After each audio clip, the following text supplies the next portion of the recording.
परिचय।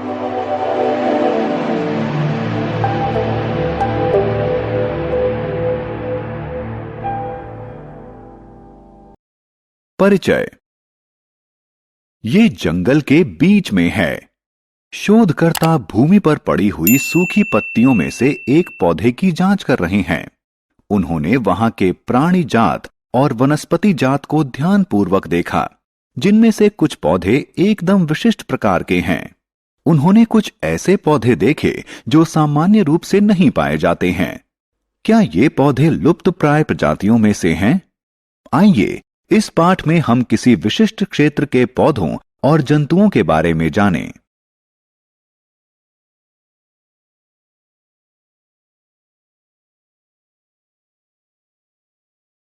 उद्देश्य।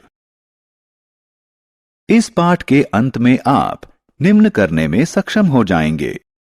किसी क्षेत्र में पाए जाने वाले प्राणी जात एवं वनस्पति जात का वर्णन करना, स्थानीय एवं संकटापन्न प्रजातियों को परिभाषित करना, अभिगमन परिवेश की व्याख्या करना, निर्वनीकरण की समस्या के समाधान का पुनरावलोकन करना।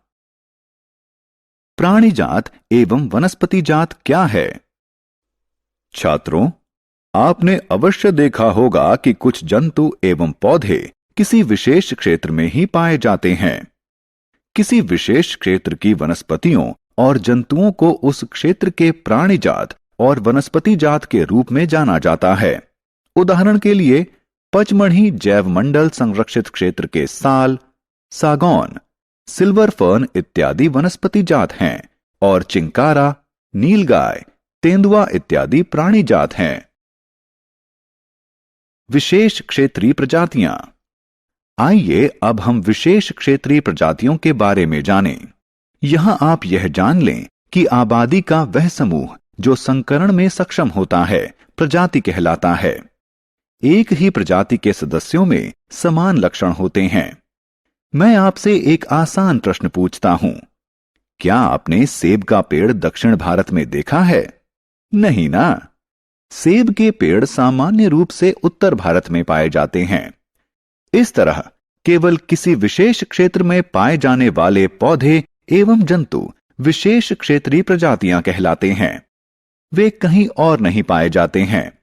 विशेष प्रकार के जंतु या पौधे किसी विशेष क्षेत्र, राज्य या देश के लिए विशेष क्षेत्रीय हो सकते हैं।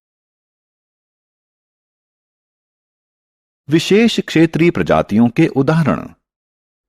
ये दो पचमढ़ी जैव मंडल संरक्षित क्षेत्र के वनस्पति जात हैं। ये इस क्षेत्र के विशेष क्षेत्रीय प्राणी जात हैं। वे कौन से कारक हैं जो उन्हें विशेष क्षेत्रीय प्रजाति बनाते हैं? प्रमुख कारण मनुष्य हैं। उनके वास स्थल का विनाश, मनुष्यों की बढ़ती जनसंख्या और नई प्रजातियों के आने से विशेष क्षेत्रीय प्रजातियों के प्राकृतिक वास स्थल प्रभावित हो सकते हैं और उनका अस्तित्व संकट में आ सकता है। कौन सी प्रजातियां संकटापन्न कहलाती हैं? आपने डायनासोर के बारे में अवश्य सुना होगा। वे लाखों वर्ष पहले पाए जाते थे, लेकिन आज वे विलुप्त हो चुके हैं। अनेक जंतु एवं पौधे विलुप्त हो चुके हैं, जबकि कुछ विलुप्त होने की कगार पर हैं। वे प्रजातियां जिनकी संख्या विलुप्त होने के स्तर तक कम हो जाए संकटापन्न प्रजातियां कहलाती हैं। कुछ जंतुओं के प्राकृतिक वास स्थल में उत्पन्न बाधाओं के कारण उनकी उत्तरजीविता कठिन हो गई है। आप यह जानने के लिए उत्सुक होंगे कि क्या संकटापन्न प्रजातियों का कोई रिकॉर्ड रखा गया है? ठीक है, रेड डाटा पुस्तक वह स्रोत पुस्तक है जिसमें समस्त संकटापन्न जंतुओं एवं पौधों का रिकॉर्ड रखा जाता है। प्रवास क्या है? आइए बच्चों, हम प्रवास शब्द का अर्थ जानें। प्रत्येक वर्ष कुछ प्रजातियों का किसी विशेष उद्देश्य, जैसे प्रजनन या जलवायु की स्थितियों से बचने के लिए अपने वास स्थल से कुछ निश्चित समयावधि के लिए किसी अन्य स्थान पर जाना उनका प्रवास कहलाता है। निर्वनीकरण की समस्या का समाधान। हम वनों से अनेक चीजें प्राप्त करते हैं।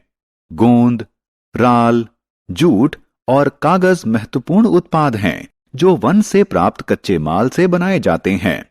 क्या आप कागज के विकल्प की उपलब्धता के बारे में विचार कर सकते हैं? क्या होगा यदि हमारे लकड़ी ना होती? ठीक है, इन सभी प्रश्नों का सरल उत्तर कागज का पुनः चक्रण है। कागज को 5 से 7 बार पुनः चक्रित किया जा सकता है। कागज के पुनः चक्रण से न सिर्फ वृक्षों को बचाया जा सकता है, बल्कि ऊर्जा व जल भी बचाया जा सकता है। इसलिए हमें कागज बचाना चाहिए, इसका पुनः इस्तेमाल करना चाहिए और इसका पुनः चक्रण करना चाहिए।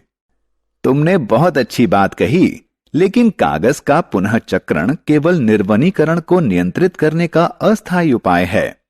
क्या तुम निर्वनीकरण की समस्या का कोई स्थायी समाधान बता सकते हो? हाँ, यह पुनः वनरोपण है। नष्ट हुए वनों के स्थान पर नए वृक्ष लगाना पुनः वनरोपण कहलाता है। सारांश। आइए हमने जो कुछ सीखा है उसे संक्षेप में दोहराएं। किसी विशेष क्षेत्र में पाए जाने वाले पौधे एवं जंतु प्राणी जात एवं वनस्पति जात कहलाते हैं। जिन प्रजातियों के विलुप्त होने का खतरा है उन्हें संकटापन्न प्रजातियां कहा जाता है। प्रत्येक वर्ष कुछ प्रजातियों का अपने वास स्थल से कुछ निश्चित समयावधि के लिए किसी अन्य स्थान पर जाना उनका प्रवास कहलाता है। निर्वनीकरण की समस्या का समाधान कागज का पुनः चक्रण एवं पुनः वनरोपण है।